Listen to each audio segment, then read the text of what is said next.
Hello, 9th standard. Have a good day. Have a nice day. I hope you are all doing well. Today we are going to do same lesson unit 24, continuation of that chapter, environmental science part 2. Right? That is video number 32. What is environmental science? What have we seen there? Environmental science. First, we should know about the environment or habitat. Then under that, nature as it provides valuable, all valuable conditions and valuable properties, and as it is said by, nature has power to refresh and renew as valuable, renewable and non-renewable resources. So elements of nature continuously undergo changes and transformation. Nature has power to refresh and renew, is said by Helen Keller. First area. And then it is biosphere, which is a part of the earth where life exists. In part 1, we have seen as biosphere, which includes biotic and non-biotic factors. As we know, biotic factors include living organisms as plants, animals and microorganisms. Whereas now abiotic factors include non-living factors such as light, temperature, wind, water, soil, other things. Right? And we know there is a constant interaction between biotic and abiotic components in the biosphere that makes up the biosphere and dynamic and stable system. And cyclic flow of nutrients between living and non-living factors of the environment is termed as biogeochemical cycle. And in the previous session, we have seen biogeochemical cycle as water cycle and nitrogen cycle. Water cycle as different processes. What are all? Evaporation, sublimation, transpiration, condensation, precipitation, runoff, infiltration and percolation. I repeat, evaporation, sublimation, transpiration, condensation, precipitation, runoff, infiltration and percolation. This is water cycle, and every stages of these steps we have learnt in previous session. And the sublimation, precipitation, condensation, chemistry practicals in class. The same here with reference to water cycle in our lesson. Right? Next, impact on water cycle. Impact on water cycle. Can you recollect? Major human activities affect the water cycle on land: urbanization, dumping of plastic waste on land and into water, polluting water bodies and deforestation. This is water cycle we have studied. Next one, the nitrogen cycle, where it includes the stages as nitrogen fixation, nitrogen assimilation, ammonification, and then nitrification, and then denitrification, and then comes the nitrogen assimilation. And in our textbook it is given as a second step. Right? So first, nitrogen fixation, as plants cannot utilize or absorb nitrogen directly from the atmosphere, it undergoes the phenomenon symbiosis, mainly through bacterium, Acetobacter and Rhizobium. I hope you remember that. Other details on our book and page 293 microorganisms involved in nitrogen cycle, nitrogen fixation, ammonification, nitrification and denitrification. Examples: கொடுத்திருக்கு. I hope you can recollect all these points. Nitrogen fixation example வந்து Acetobacter. It is present in the soil, and Rhizobium, it is present in the root nodules of leguminous plant, and blue-green algae example Nostoc and Anabaena அதுவும் சொல்லலாம். Okay, ammonification example fungi and putrefaction bacteria, otherwise putrefying bacteria. Whereas nitrification example Nitrosomonas and Nitrobacter, and denitrification example Pseudomonas species. I hope you could recollect this. So this is for nitrogen cycle. Next is carbon cycle. Carbon cycle, next heading. Third one, what we are going to do is carbon cycle. What do we know? Carbon now உனக்கு என்ன ஞாபகத்துக்கு வரணும்?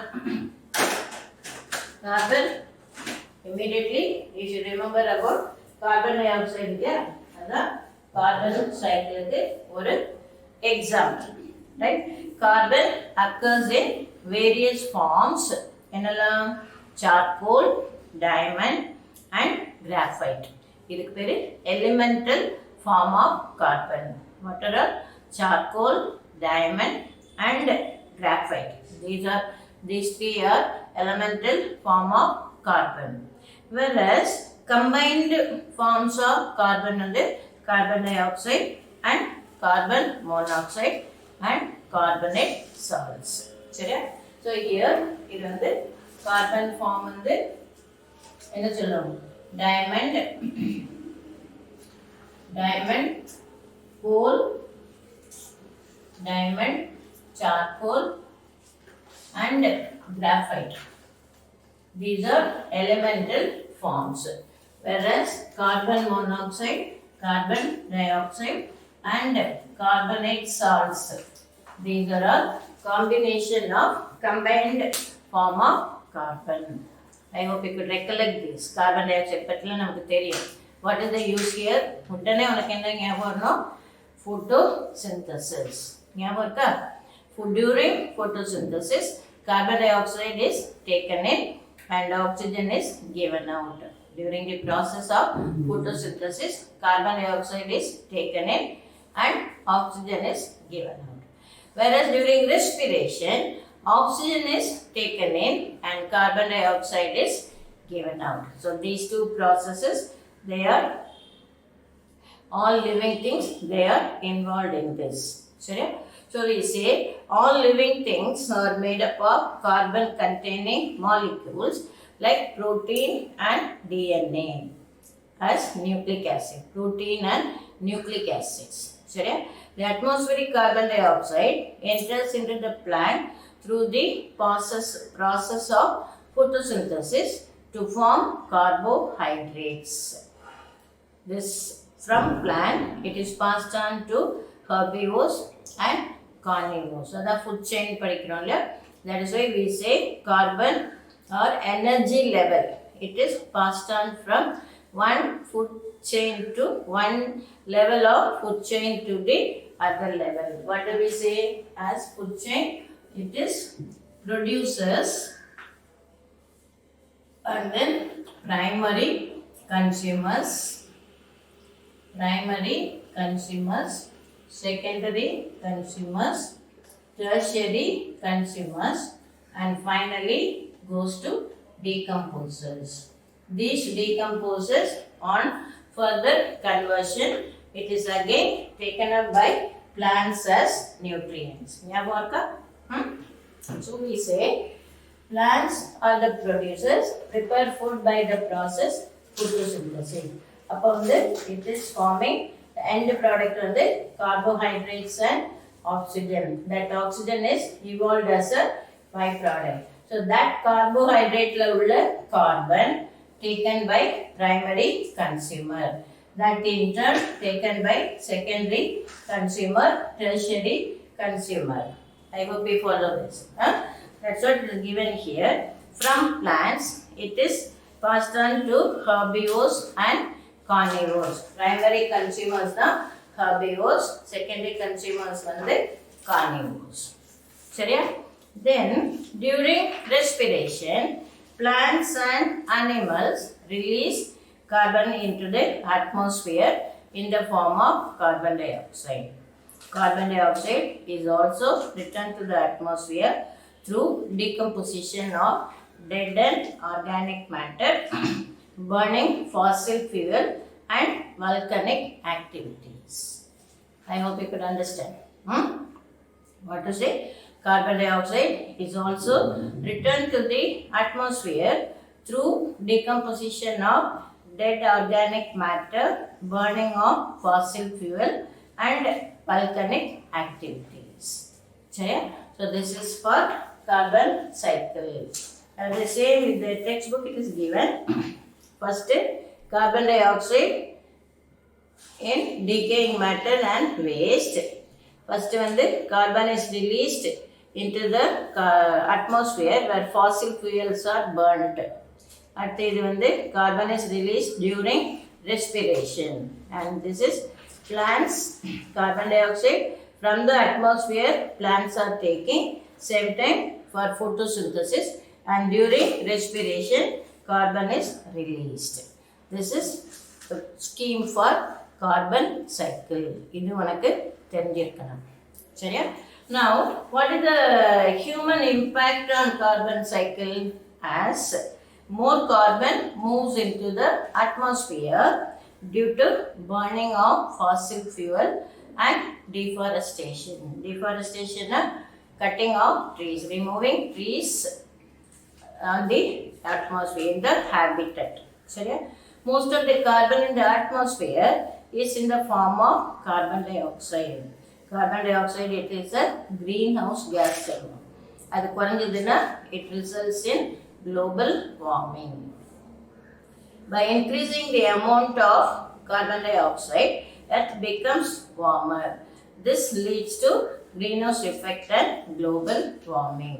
So carbon dioxide kuda increasing amount of carbon dioxide vadhuduna Earth becomes warmer, leading to greenhouse effect and global warming. Edinala due to burning, cutting of trees, otherwise deforestation. Upon the plants, they don't take carbon dioxide from the atmosphere. That results in accumulation of more carbon dioxide that increases its amount. This is the human impact on carbon cycle. I hope you understand this. So in our textbook it is given, carbon occurs in various forms on Earth. Charcoal, diamond and graphite are elemental forms of carbon, whereas combined forms are carbon monoxide, carbon dioxide and carbonate salts. All living organisms are made up of carbon containing molecules like proteins and nucleic acids. The atmospheric carbon dioxide enters into the plants through the process of photosynthesis, and it is forming carbohydrates. And from plants, it is passed on to herbivores and carnivores. You should remember the technical term food chain, right? During respiration, plants and animals release carbon into the atmosphere in the form of carbon dioxide. Carbon dioxide is also returned to the atmosphere through decomposition of dead organic matter, burning of fossil fuel and volcanic activities. I hope you are able to follow this. Right? So this is for carbon cycle. So we have seen 3 cycles under the heading biogeochemical cycle. First one, water cycle. Second one, nitrogen cycle. And third one, the carbon cycle. I hope you understand. நம்ம இந்த carbon cycle வந்து நம்ம text புக்கில் வந்து ஸ்கீம்னு இல்லை, இருந்தாலும் you can make a என்ன சொல்கிறது ஸ்கீம் ஆஸ். இது வந்து ரெஸ்பிரேஷன் எடுத்துக்கோ. respiration ஒரு main process. This is photosynthesis, another main process. Clear? So carbon dioxide, இங்க வந்து carbon dioxide, இது வந்து released, இது taken. அப்படி நீ வந்து போட்டுக்கலாம். சரி, அதே தான். இது வந்து ஒரு சைக்கிளா போட்டுக்கோ. During respiration, carbon dioxide is released. During photosynthesis, carbon dioxide is taken in. I hope you could follow this. So this is for carbon cycle. Sorry. Then next one minute. Next we are going to see the topic adaptations. We are going to do the topic adaptation. What do you know? Have you heard this term? Adaptation. As any feature of an organism or its part that enables it to exist under condition of its habitat is called adaptation. I repeat, any feature of an organism or its part that enables it to exist under conditions of its habitat is called adaptation. Sure? On the basis of water availability, plants are classified as hydrophytes. First, hydrophytes. Second, xerophytes.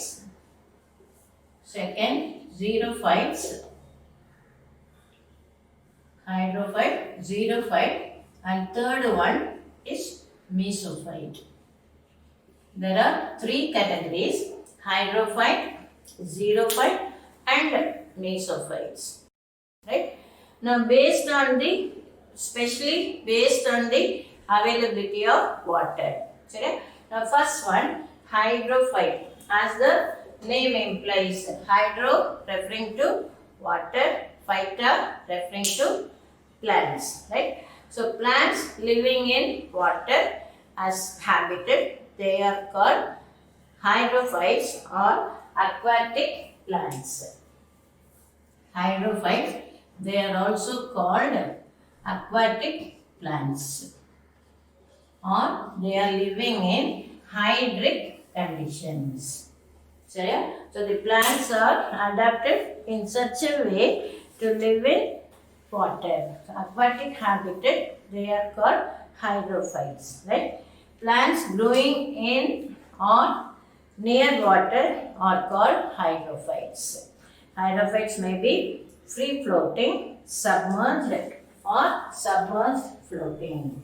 So here, this hydrophyte, it may be free floating.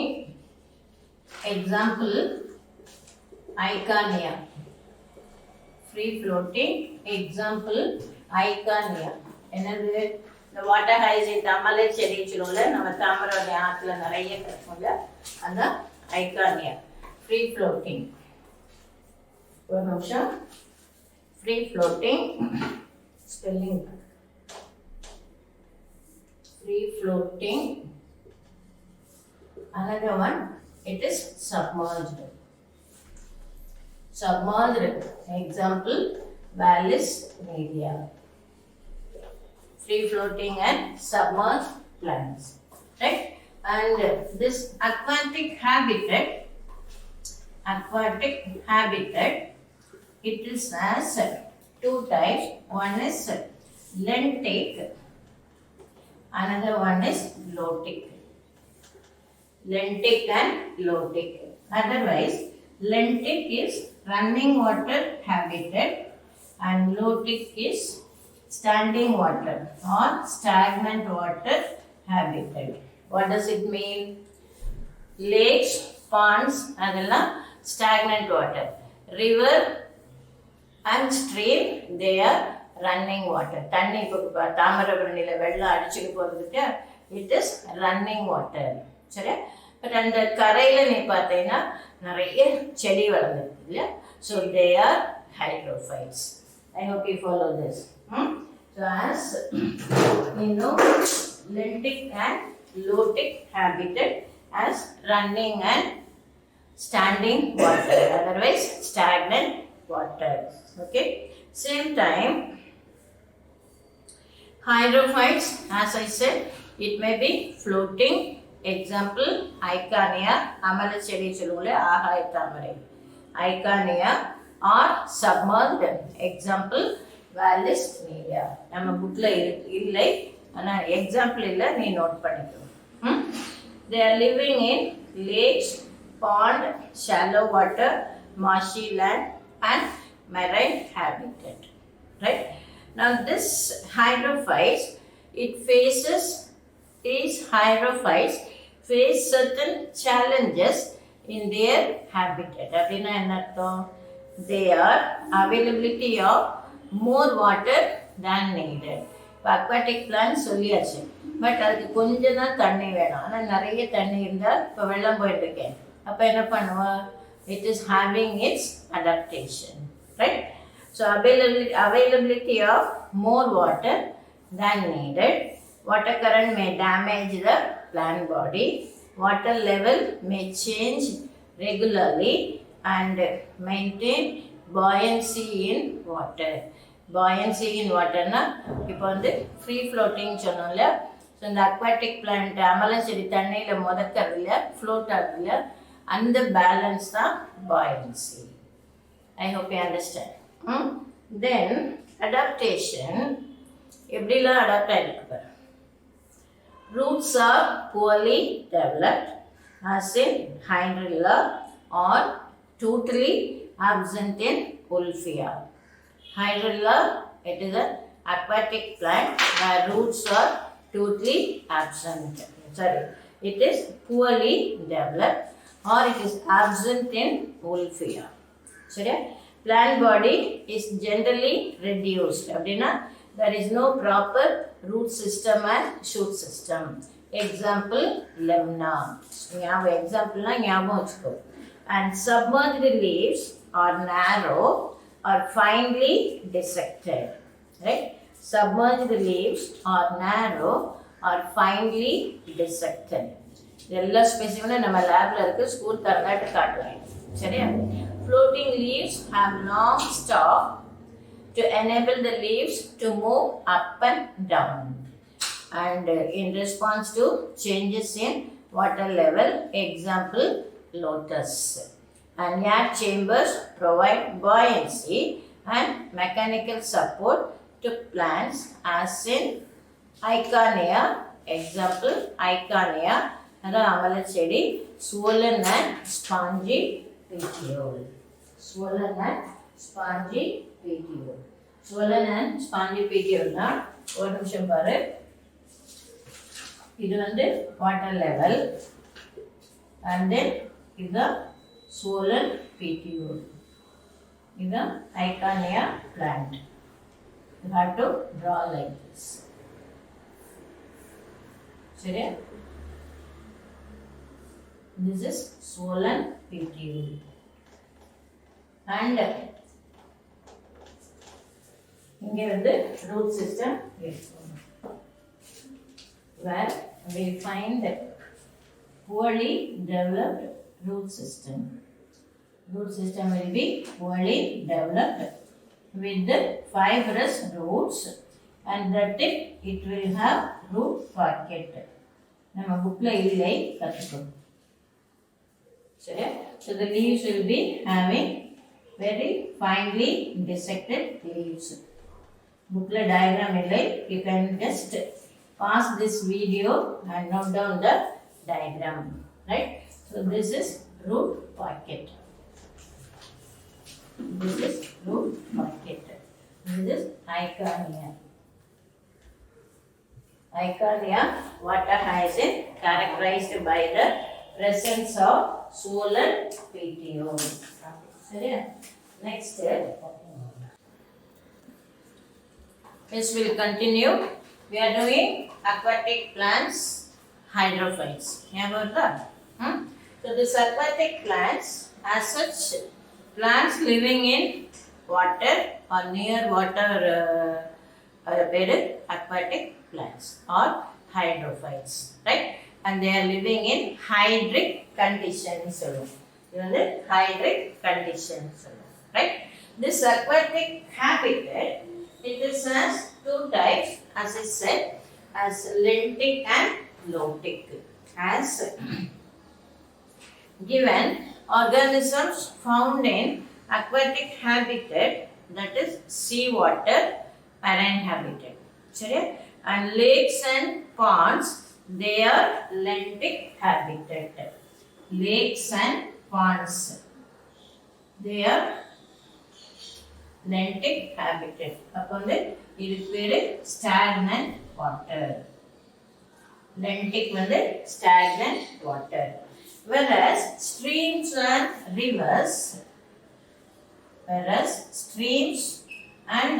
rivers, they are forming lotic habitat or running water habitat. I hope you understand. நான் இங்க லோட்டிக் லென்டிக் இருக்கணும், அதனால இந்த running போட்டு understand பண்ணிக்கோ. Lentic stagnant water, example lakes and ponds. Lotic example streams and river, they are running water habitat, and they experience a variety of physical factors. What does it mean? Physical factors na abiotic component. Okay, they include availability of oxygen and light to the plants, availability of oxygen and light, pressure fluctuation, resistance to motion, and seal salt concentration.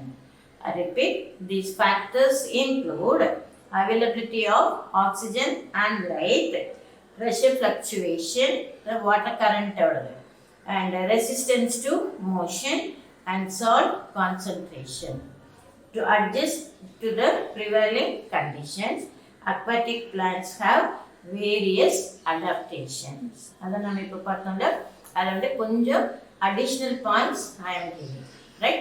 Now this habitat, aquatic habitat, they are in relation to water and air. They are grouped into free floating hydrophytes, floating but rooted hydrophytes, submerged hydrophytes. Submerged we find both floating and rooted hydrophytes, and amphibious hydrophytes. இது நம்ம bookல இல்லை, note பண்ணிக்கோ. As free floating, submerged, and then floating, இது ஒன்று, இது second, third floating ஆனா submerged, தண்ணிக்குள்ள இருக்கும் ஆனா float ஆகும். It will not attach. So floating but submerged. And the fourth one, amphibious plant. Amphibious na, they live in both land and water. That is, they are categorized into 4 groups as free floating, submerged, floating and submerged, and amphibious, floating but rooted. So these are the 4 categories of hydrophytes. Floating hydrophyte, example Icania, Pistia, Ulfia, and Lemna. Examples for floating hydrophytes, Icania, Pistia, and Ulfia. See this figure? This is Icania. நம்ம bookல இல்லை, பார்த்துக்கோ. And boardல வரைஞ்சி போட்டிருக்கேன். And this is Pistia. Pistiana, இந்த குளத்துலலாம் நிறைய இந்த Pistia செடி இருக்கும், சரியா? So this is Icania, this is Pistia. Example for free floating hydrophytes. Okay. Whereas floating but rooted hydrophyte, example Victoria regia, Nymphia, Nelumbium, and Marsilia. The example, this is Nelumbo, தாமரை செடி பார்த்துக்கோங்க இல்லையா, நிலம்போ, and this is Marsilia pteridophyte. இன்னொன்று நிம்ஃபையா வந்து இந்த water lily சொல்லுவோம்ல, நம்ம தருவ குளத்தில் போகிற தருவை கிட்ட போன அந்த அந்த குளத்தில் ஃபுல்லாக லில்லி இருக்கும்ல, வாட்டர் லில்லி, அதுதான் நிம்ஃபையா. சரி. ஸோ நிலம்பியம் வந்து தாமரைப்பூ. So I repeat, floating but rooted hydrophyte. The leaves and flowers will float on water, but it is rooted at the bottom of the lake or pond. சரியா? So the floating but rooted hydrophyte, they are rooted in the mud, but their leaves and flowers, flowering shoot, will float on water surface. Example, Nymphaea, Nelumbium and Marsilia. Marsilia classification படிச்சிருக்கோம் pteridophyte. Example, Marsilia is a aquatic fern. சரியா? ஞாபகம் வச்சுக்கோ, Marsilia is a aquatic fern. The next one is submerged but floating hydrophyte. Example, Utricularia. As plants which grow below the water surface and not in contact with atmosphere, they are called free floating submerged hydrophyte. I repeat, plants which grow below water surface and not in contact with atmosphere are called free floating hydrophytes. Example, Ceratophyllum and Utricularia. இது வந்து Utricularia. இந்த plant வந்து Utricularia. சரியா? So I repeat, submerged hydrophytes but floating, plants which grow below the water surface and not in contact with atmosphere are called free floating submerged hydrophyte. Example, Ceratophyllum and Utricularia. Whereas submerged hydrophytes but rooted, the roots will be attached to the substratum. The plants completely immersed in water and rooted in the mud. Example, Hydrilla. Example, Hydrilla, Vallisneria and Potamogeton. This is example, Hydrilla. Sorry, Vallisneria நான் வரைஞ்சி போடுறேன். The simple diagram. This is Hydrilla. Hydrilla என்ன ஞாபகம் வருது? நம்ம plant physiology படித்தோம்ல, photosynthesis, அதில் experiment, test tube funnel experiment, வேறு ஆக்சிஜன் இஸ் இவால்வ்டு டியூரிங் ஃபோட்டோசிந்தசிஸ்க்கு இந்த ஹைட்ரில்லா பிளான்ட் தான் வைக்கிறோம். Cut branches of hydrilla is kept இல்லையா? It is a submerged rooted hydrophyte. சரியா? ஸோ நான் this Vallisneria example, 1 minute. Vallisneria simple diagram, but note பண்ணிக்கோ. This என்ன சொல்றது, ஐகானியாவும் you have to take down. இது வந்து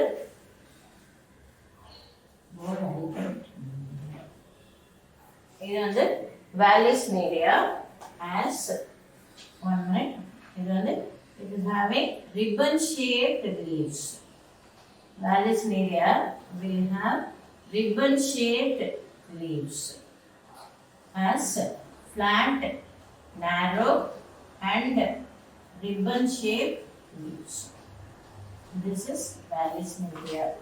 Okay, and then it is rooted in the mud. Vallisneria, it is rooted in the mud. Okay, and then it is an aquatic plant சொல்லிருக்கோம்ல, அதனால இது வந்து water. Okay, so this is narrow leaf, ribbon shape. Narrow leaf, ribbon shape. Okay, so here it is having inflorescence. இது வந்து male flower. This is male flower. Okay, and one of the female flower வந்து it is just floating on the surface of the water with the long stalk. என்ன example நம்ம last year படிச்சிருக்கோம்ல as hydro water pollination, hydrophily, water pollination, example vallis nerea. recollect பண்ணிக்கோ அந்த point சரியா. So here submerged hydrophytes rooted, example hydrilla and vallis nerea. Vallis nerea, take down this diagram, free floating க்கு இந்த diagram போட்டுக்கோ. நம்ம புக்ல இல்லை இருந்தாலும் the diagram I will ask for diagram question, so you should know. Okay, the next one, it is these plants are adapted to both aquatic and terrestrial mode of life. Amphibious plant. Amphibious plants, they grow in shallow water. Their roots and some part of the stem and leaves are submerged in water, but flowering shoots spring well above the water surface. Example, Limnophila, Heterophila. சரியா? That is example. Another example, Typha. Another example, Sagittaria. So just remember பண்ணிக்கோ.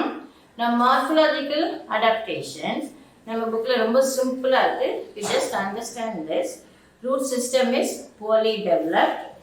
Roots of floating hydrophyte show very poor development of root hairs, absence of root cap. With root packets, it protects their tips from injuries. This is root packet.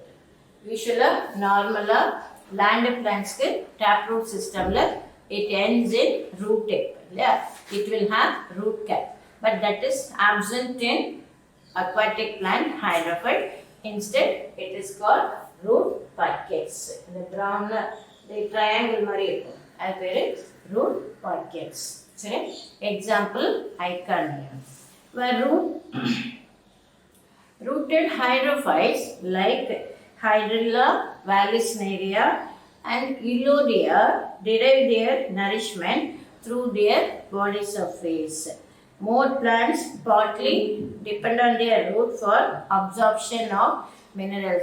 They are rooted in the mud, and roots are totally absent in Ceratophyllum, Salvinia, Azolla and Utricularia.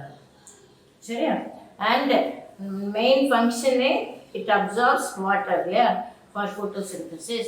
But here, as it is an aquatic plants, it can easily take up. Then in Dersia repens, two types of roots develop. Some of them are normal, while others are negatively geotropic. Floating roots, spongy in nature and keep the plants float. This is simple understand panikapom. In free floating hydrophyte, the stem is thick and short, floating on the surface of the water. And they have petiole with the swollen petiole. This is spongy and swollen petiole. This is petiole of Icania. Example. Okay. So in free floating hydrophyte, stem is thick and short, floating on the surface of water. Example, Icania. In Nymphea and Nelumbium, the stem is a rhizome. நம்ம தாமரை தண்டு சாப்பிடுவோம் தெரியுமா, மார்க்கெட்டில் கிடைக்கும், சேப்பங்கிழங்கு மாதிரி இருக்கும், அது வந்து it is a rhizome. These rhizomes live for many years and produce leaves every year. Example, Nymphea and Nelumbium. என்னது, lotus and water lily. In rooted plants with floating leaves, the leaves are large, flat and entire. தாமரை இலை சொல்லுவோம் இல்லையா, அந்த நிலம்பியும் நிம்ஃபியா லில்லிலையும் நல்ல flat leave தாமரை இலை அதுதான். The upper surface is coated with wax. தாமரை இலை தண்ணி போல சொல்லுவாங்க, தாமரை இலை மேலே தண்ணி விட்டேன்னா தங்காது, அப்படியே உருண்டு ஓடும் due to waxy coating. Right? Their upper surface is coated with wax. The wax coating protects the leaf from mechanical injury and physical injuries, and it also prevents clogging of stomata by water. Clogging the அடைச்சிக்கொண்டு அந்த stomata opening for gaseous exchange அது வந்து அடைப்பு ஏற்படாமல் block பண்ணாமல் it prevents clogging, right? In floating plants Eichhornia, petiole become characteristically swollen and spongy, and also it provides buoyancy. Due to swollen and spongy petiole, the cortex of the stem it is having many air spaces or parenchyma. நமக்கு அடுத்த anatomical adaptations இல்லை, but you just understand due to presence of many air cavities or intercellular spaces on the internal part of the stem, it keeps the plant floating. Okay, plants such as Limnophila, Heterophila, Sagittaria, they show heterophyty with submerged dissected leaves offering little resistance against the water current and absorbing dissolved carbon dioxide from the water. And aerial leaves show typical mesophytic features of the plants. So pollination, example, Vallisneria hydrophily, and dispersal of fruits and seeds are accomplished by the agency of water. Okay, so this is adaptations for hydrophytes. நம்ம text புக்ல இருந்து ரொம்ப மொத்தமா 5 point தான் கொடுத்திருக்கு. ஆனா நம்ம டீடைல்டா additional points சொல்லிருக்கேன். And you have to take down diagram of Eichhornia and Vallisneria. சரியா? So என்ன சொல்லிருக்கு? Roots are poorly developed. Example, hydrilla are absent in Wolffia. Plant body is greatly reduced in Lemna. Submerged leaves are narrow or fine with finely dissected leaves. Example again, hydrilla. Floating leaves have long leaf stalk to enable the leaves move up and down in response to changes in water level. Example, lotus. And finally, air chambers provide buoyancy and mechanical support to plant as a current. Another swollen and spongy petiole. I hope you are able to follow this. So this is adaptations for hydrophytes. So this is our video number 32, where we have done carbon cycle and hydrophytes, their characteristic features with the adaptations. Okay, I have given some additional points that you just recollect and note down in your notebook. We will continue in the next session. Thank you.